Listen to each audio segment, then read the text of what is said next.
Salamat. Dito tayo sa hardware. Bumili muna tayo ng locker thinner. Yan, para dun sa part project natin. Habang natatapos, may kailangan sila pa unti-unti. Yan, kailangan natin i-provide po yun. Dito na tayo sa phase 6. Ayan. Bali lahat ng tropa nandito sa phase 4 at saka sa phase 6. Tapos dito, ito yung ginagawa nila. Yung mga nahukay na lupa, ayan, sinasako na. Then naka-schedule tayo ngayon. May pa-schedule tayo para sa hakot pa ng back dito at saka doon sa phase 4 sa papalapit na turnover natin na project. So ito, attendance muna. Attendance muna tayo. Dito si Louie. Good morning, Louie. Good morning. Si Louie pinagpapatuloy po yung sa toilet and bath. Tapos yung preparasyon natin sa mga walls. And dito si Jamil. Mil, good morning, Mil. Oy, good morning! Tatasa pala sa mama ko! Happy birthday! Birthday ni mama ni Jamil, happy birthday kay Ma'am Estrellita ba yun? Stella. Stella. Yan, bali minamasilahan niya. Pati yung sa ilalim kailangan may masilya po yan para malinis at makinis. Yan. Sa ginagawa ni Louie, ito, sa flooring na po siya. May mga konting adjustment dito, may mga konting binago. Kaya basta sa toilet and bathroom, alam nyo na yan, maraming binabago. Ito yung gagamitin natin na floor drainage. Madilim dito. Ayan, binago pa yung linya. Medyo madilim. Yan si Louie sa flooring. After ng flooring, pwede na po tayo pagka natuyo, pwede na magpa-tile grout, accessories, tsaka ibabalik po yung dating water closet and lavatory. Yun din po yung gagamitin. Ayan o. Yan din. Tayo sa kabila. Nandito sila, bali sinasako muna yung mga lupa. Si Kuya Richard, good morning po. Good morning. Si Tamtam, morning. Si Kuya Boy, good morning. Ayan na, sa ramp up. Ito yung sa ramp up natin. Yan, tinadtad din namin ng bakal po yan, yung ilalim yan. Rampahan po yung papunta rito. Tapos doon sa service entrance na lang doon banda. So ito sakto, kaya nila sinasako to para malinis na rito. Malinis mamaya, sana mahahakot lahat to para mas malinis pa. Tapos dito naman yung sa ating wiring electrical, kaya naka-ready na po yung para sa entrada.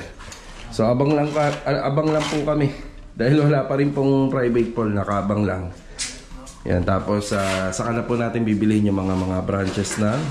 Tapos saka na po natin yung mga branches, saka na natin bibilihin. Dito nagabang kami ng isang aircon outlet dito sa living space. Ayan, nagpadagdag dyan si ma'am. Ito yung mga nagawa kahapon, wall plaster. Tapos dito meron din isang abang ng aircon outlet dito sa gitna. Bali yung pinaka-condenser niya dyan na rin po pagka nagpa-install po sila. Sa overflow, yan lalaruin na lang namin yung release ng overflow ng aircon. Total naman may mga drain naman kaming inabang dito. So sa ngayon silang tatlo lang muna. Update tayo sa semento. Ayun, medyo nabibilang na lang yung semento natin. May paunang yata kami dito, 80 bags may pauna tayo. Ngayon sa installation ng tiles, papadeliver tayo.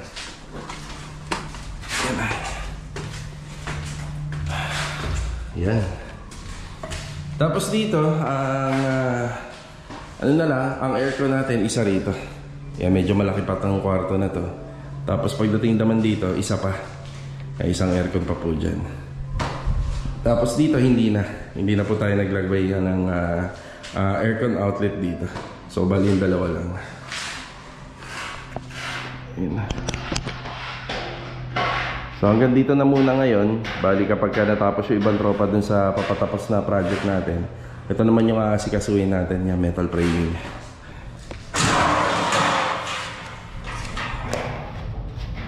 Okay, ito muna yung assignment natin dito sa phase 6. Yan, nakatutok pa rin po tayo dun sa phase 4, yung project natin dun sa may block 29. Okay, dito ulit tayo sa port project hanggang matapos po ito. So dito po tayo nakatutok. Napakadami din po nung lupa na nahukay rito sa gilid. Yun na tinatabtab natin. Kasi part pa rin po yan ng bahay rito. Ayan, pinapahakot na po natin. Tapos yung dito banda, atin din to. Ayan, atin din to. Ipapahakot din natin, papasabay po natin sa kanila para malinis to. Kapag natapos natin, malinis po itong area na to, di ba? Okay, ito yung ating bintana. For drainage, pininturahan na po yan ng quick dry enamel. Yan, tapos after nila rito, ipapahakot din natin yan nandun sa phase 6. Yan, attendance tayo, bate. Ayun si Marvin, good morning. Good morning. Ayan, good morning, dito si Marvin ngayon. Saka si Bilog, good morning, Bilog. Good morning. Ayan, sila Bilog, kung maalala nyo, sila yung mga kasama natin, malulupit yan, malulupit maglinis yan. Dito, ipapalinis na natin yung flooring, then tile grout. Kaya may dala tayo na muriatic acid dito. Si Adonis. Adonis, good morning. Morning, morning. Okay, bali ang ginagawa ni Adonis dito, may plastering konti. Kasi nung tinabtab yung lupa, ayan, pantay na yan, malinis na yan. Nung tinabtab yung lupa, may mga lumitaw pa na dapat palitadahan. Kapag natuyo po yan, uumpisahan na po yung pag double coating nito. Tsaka itong part na to, ipe-flexiban po. Bigyan ko kayo ng idea mga karos. Kapag corner to corner yung area, ganito yung gusto ng mga engineer, ganyang kalinis kapag i-turn over. Para kung sakaling magkaroon kayo ng site inspection regarding sa construction ban, maaprobahan kagad ni engineer. Kaya pinalinis din po natin tong area na to, just in case magpasa po sila ng ng construction ban, magre-refund sila. Hindi na sila mahihirapan pa. Yan, diretso, pinalinis natin. May tubig dito pagka gusto nyo minom sa loob. Napalinis na natin. General cleaning, may konting retouching siyempre. Pati ito.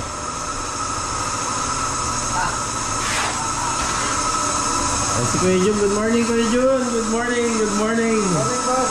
Morning. Di ba wala ba tayong hangover? Wala. Ay si Kuya dito, good morning po. Good morning. Ayan, bali. Ano na to? Linis na Kuya. Linis si Kuya. Si Master Jojo, good morning. Hi, good morning. Good morning.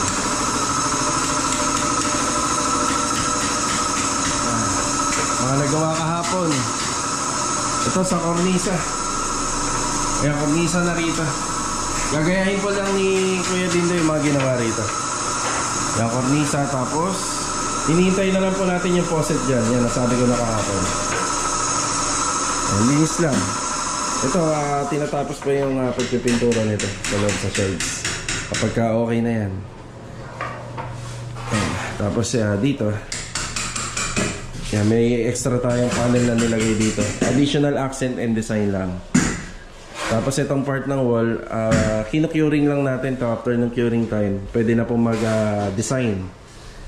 Yan, tapos mga tinatapos pa yun sa mga pintuan ng cabinet and retouching. So ito lang matagal talaga rito, yung retouching, paglilinis. Pero ilang araw at oras na lumilipas. Yan, paganda na ng paganda to, tsaka palinis na ng palinis. Kailangan lang namin matapos yung ibang part ng area rito kasi may ikakabit pa rito, wall mirror, malaki. Yan, kapag natapos to, yan, may ikakabit po dyan. Tapos sa ibang part ng wall, yung mga wall frame, yan, may ikakabit din dyan. Naayos na ni Master Jojo yung mga doormat. Yan, kinakabit niya. Tapos nagpagawa rin ng altar yun si mama yun, ikakabit din po yun. Baka kapag medyo malinis-linis na rito, wala na masyadong alikabok, dadaling ko na yung mga gamit nila rito. Dito muna sa papag, yan sa taas. Yan, pwede na po natin ipapa-tile grout na po natin yan pati yun. Itong loob. Tapos itong loob ng cabinet, pipinturahan na lang ito. Para mailagay na rin yung curtain rod. Curtain rod yung hanger rod, ayan, meron na po tayo. Ayan sa hanger rod. Ito yung flanges niya. Tapos 1 inch yung ginamit na hanger rod. Chrome type. Yan.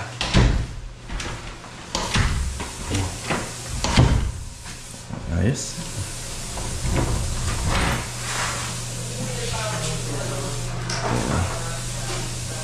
Linis. Kuya, update sa basahan.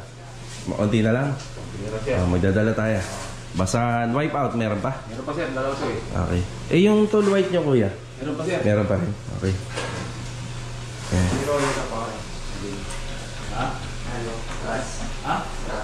Yan ano kami rito, medyo madami-dami po kami dito ngayon dahil for turnover na. Pero kung napapansin nyo, marami pang gagawin po dito. Hindi pa po natatapos to. Kailangan ma-turnover natin ng malinis. Tapos i-emulsion po natin yung mga deco stone.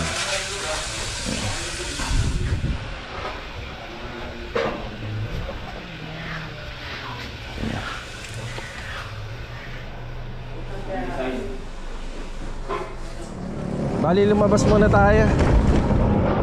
Yan, bibili muna tayo ng extra paintbrush, bala ng roller at saka mga basahan.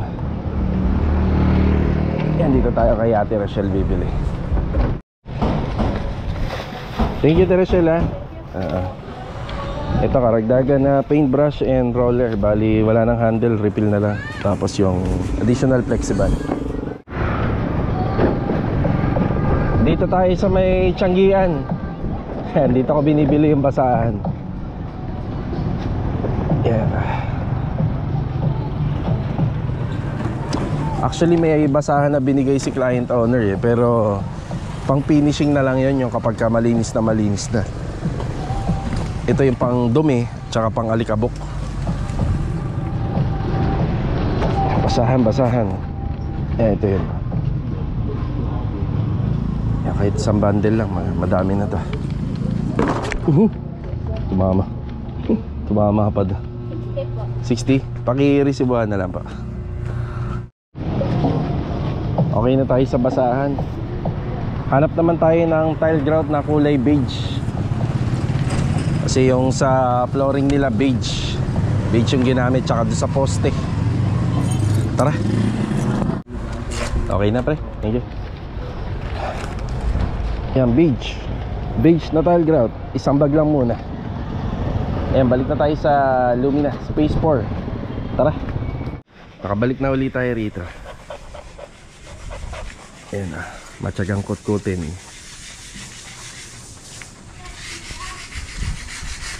Ayan, medyo malinis na rin. Linis na. Dito. Ayan, nag-i-start na si Donis.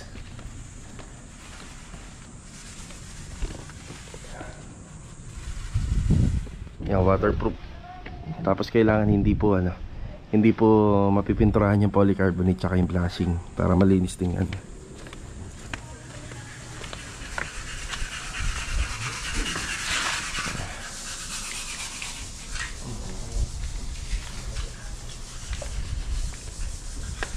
Ito naman bago po pinturahan ng flexiband, dapat walang flexiband tuloy ng emulsion. Dapat wala pong alikabok. Yan, kaya isa-isang pupunasan. Mahirap po talaga tong pinturahan dahil iba po kasi yung niya, yung texture niya. May mga nakaumbok, may nakalubog. Pero kapag napinturahan naman ng emulsion, ng ganda.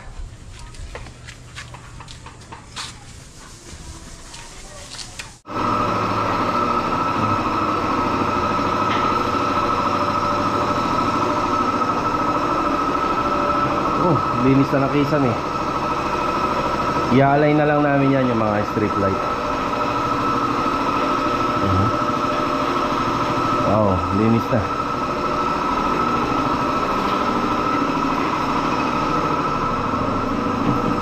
Kapit na yung doorknob. Tapos itong drawer dito sa staircase, ganito po yung gagamitin natin. Hindi ko kasi pwede dyan yung naka-handle may usli, tatama po yung ahakit. Kaya uupahan po ito sa gitna.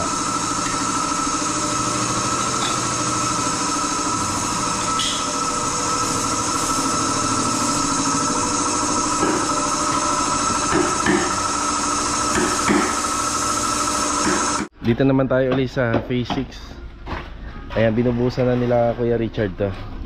Ayan, nabakala na rin. Tapos inadjust namin yung pagkaka-install ng water line para hindi po nakausli. Yan, para nakatago. Yan. Tapos dito papahakot na ulit tayo rito para bahagyang malinis-linis na. Pinaiwan na lang natin yung mga nakasako. Yan na.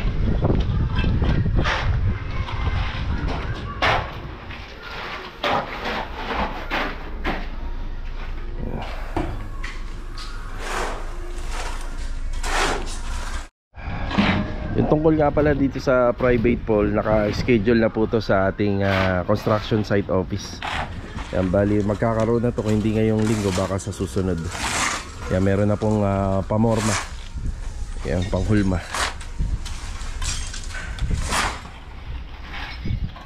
Na-atras muna. Dadaan niyo po yung kapitbahay. Yan, kaya pinapahakot din natin para maiwasan po yung may nakaharang dito.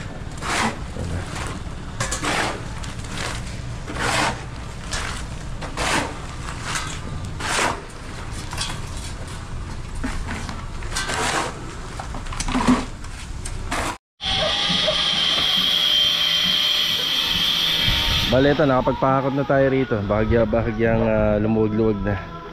Tapos isasako na lang po namin dito yung mga tira-tira. Kasi ito naman isa basura talaga. Ang basura, tapos yung iba kalakal. Ayan, may first coating na. Ay, dodoblihin na lang po yan. Tuloy-tuloy lang yung paglilinis ng flooring dito. Yung tiles natin gamit yung 40x40.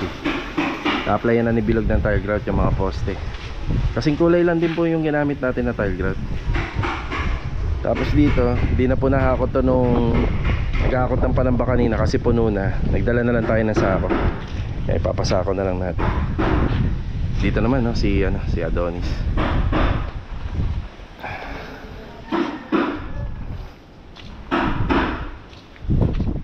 Bale, ito mga karaos, break time muna. Ito hapon na naman po. At yan lamang po muna yung mga naganap ngayong araw po dito sa ating mga nire-renovate dito sa Phase 4 and Phase 6. Ngayong hapon mga karaos, sasamahan uli ako ni Mrs. para po dito sa ating third project na Athena.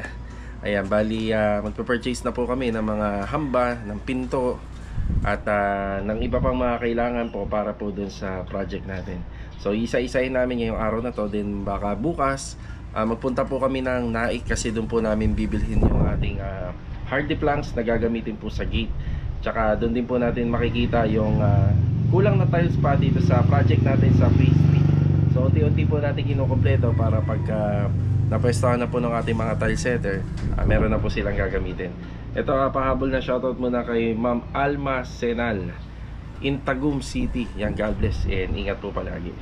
So ito, meron ding tanong dito si Sir Rick Mambol tungkol po dun sa space ng living space lang ng Athena.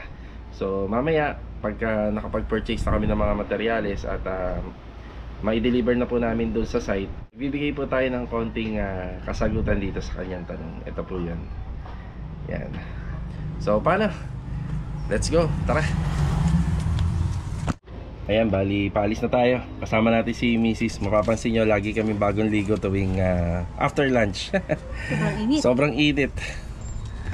Siyempre masarap umalis at bimahe kapag bagong ligo. Saan ba yung una natin pupuntahan? Yung sa JKJ Tiles. Tile Center, no? Okay, ayan yung mga listahan. Paradahan yan. Yung mga listahan ng aming mga bibilhin ngayon. Then always, lagi tayong may baon na tubig. Okay, bali after namin nga sa JKJ Tile Center, sa ano kami, sa hardware, then isang hardware pa, then all home, then diretso na tayo sa Phase 6. Sa site. Dito na kami sa JKJ Tile Center. Sa may 13 na po to. Sa unahan ng 13 sa may Arco, galing Paradaan. Okay, ito yung pipick upin natin dito. Sa taas na lang po to, kuya.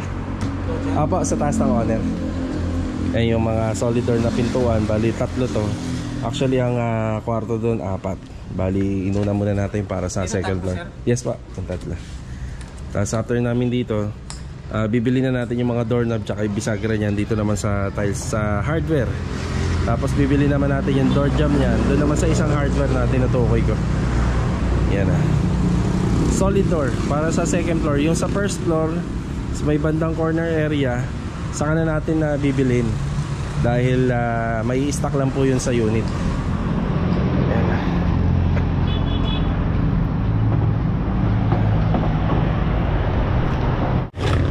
Lahat yan para po dun sa third project natin natin.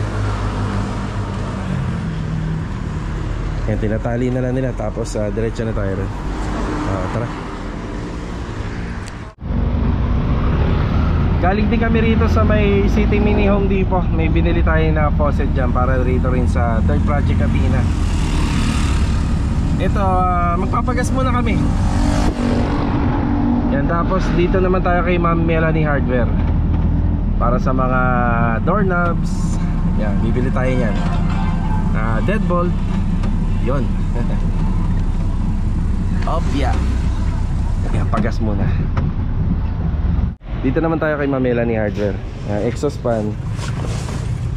Medyo naubusan sila ng stock. Yung dalawa sana dito para sa may Metroville project. Tapos yung isa dito sa project natin sa Phase 6 yung third project natin. Yan, bumili na rin tayo ng Cold Saber epoxy primer and itong mga lever type and single deadbolt. Yan, sa susunod na po natin kukumpletuhin. Wala silang stock. Medyo mura kasi dito bumili, kaya lagi tayo rito. Sa all home na tayo. Yan, accessories naman para sa kitchen. Bili tayo ng heater at saka yung sa cooktop para sa third project pa rin natin. Tara. Maliit lang. Wag na, okay lang yan. Rep daw dun sa bodega. Liit nga niya, no? Cute na. Yan, dito kami dahil binili na namin yung cooktop para doon sa third project Athena. Ayan, para pag nagpagawa tayo ng kitchen counters lang, may reference na tayo. Medyo malaki kasi mahaba naman yung ano niya, kitchen counter. Ayan, bali yung hawak ni Kuya, yan yung additional na tiles para doon sa phase 3. Meron tayong binili rito, medyo kulang pa yon. Ito binalikan na natin, isang box na lang. Ayan, bali 1,084 pesos. Yan, para sa phase 3 yan, sa toilet and bathroom. Dyan na lang, sige. Op, yeah, muntik naman na laglag. Yung cooktop naman at saka yung accessory sa kitchen, 21,388.75 pesos naman. Ayan. Meron na rin akong biniling heater dito para dun sa project natin. Nasaan pala yung heater? Ayun, sir. Sa gilid? Ito. Matibay ba ito? Hindi ba lalaglag? Oo nga. Okay na. Pang merienda niya. Thank you ha. Salamat po, sir. Thank you. So ito, kompleto na. Siksikan na rito sa owner. Tara. Dito na uli kami sa phase 4. Yan, dala namin yung mga pinamili namin. Yan, saglitan natin. Yung sa downspout, uli na lang yan. Tapos itong sa pinaka naging Raptor natin dito, yung loob po niyan, yung gutter. Yan, retouching din po. Dadaling ka pa, Kuya Dinda. Sige, dyan lang, Jo. Tapos ito nga po pala, na-retouch na. Medyo mamula-mula na po yung mga bracing niya. Yan, kagaya po dun sa Kisame. Yan, unti-unti na rin po ako nagpo-pull out ng gamit. Yan, magagamit po yan doon sa kabila. Si Bilog pala yung nag-retouch dito. Yan sa ating gate and grills. Yan na si Marvin, diretso nag-apply na ng tile grout. Bali kulay gray. Kulay gray po yung in-apply rito. Yan, may retouch na rin to. Lagi natin nakikita to, medyo madumi. Yan, malinis-linis na pati yung hamba. Yan o, malinis-linis na, maluwag-luwag pa. Tsaka rito, linis na. Ay, hindi nyo pa muna binubuksan to, no, Kuya, no? Yung sa cooktop, no? Yung sa cooktop. Sige. Haspen na lang yan. Ito, haspen na lang pala to. Yan. Yun, no, nakabit na yung mga doorknob. Yan. Bukas dadaling ko na siguro yung mga frame and accessories pa nila client owner dito. Dito si Adonis. Yun, no. Adonis, ano meron dyan? Tile grout. Nag-grout na. Yan, nag-grout si Adonis. Ayun, no. Ang ganda na nga doon, no. Kita na yung lining. Tsaka rito. Yung ginawa naman ni Master Jojo rito, ito. Yung cabinet handle. Ganito po yung pinalagay natin kay Master Jojo. Ayan. Yan. Kasi pag yung handle na yan na naka-slit, sagiin ng paa ng tao. Yan.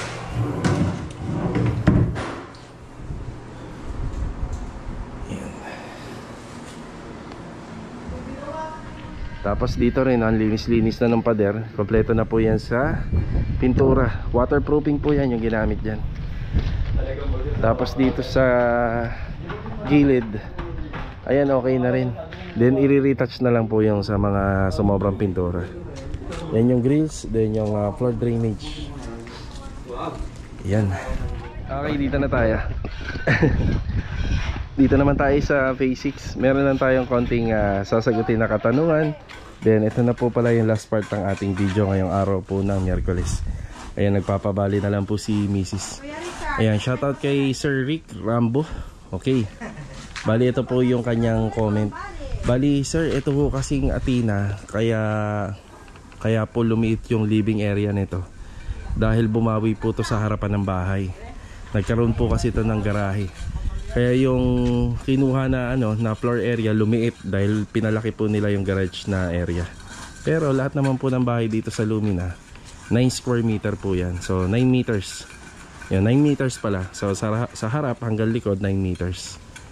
Kaya po dun sa comment nyo sa ngayon, bawal pa po talaga sir yung i-expand natin yan.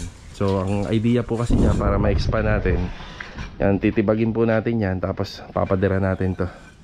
So bawal pa po dito yan. Kung pwede lang, yan, malaki po sana yung harapan ng bahay. Tsaka yung toilet and bathroom niya, sadya pong nandito na kapag turn over. Yan, nandiyan sa may harapan na yan. Tapos sir, yung Athena, ang kaibahan nito dito sa ibang mga bahay dito, 5 meters po yung pinaka-length niya. Sa ibang unit kasi 4 meters lang. Doon po bumawi, medyo mahaba po to. Yun nga, nagkaroon pa ng corner. Maraming pwedeng gawin na magandang setup dito kung hindi nga lang po bawal sa developer pa. So ayan, sana nakapagbigay po tayo ng sagot dun sa inyong katanungan. So ito po yung ito yung living space niya. Maliit nga lang talaga. Yan, maliit lang po. Yan. Yan, halos kumpleto na yung plastering. Pwede na po tayo magpapasok ng mga tubular para sa trusses tsaka gutter. Ayan o. Naanohan na lang po ni Kuya Richard to. Yan, plastering na lang. Tapos dito, pagko-combine na lang namin yung dalawang bintana na mababaklas po namin dito. Yan na.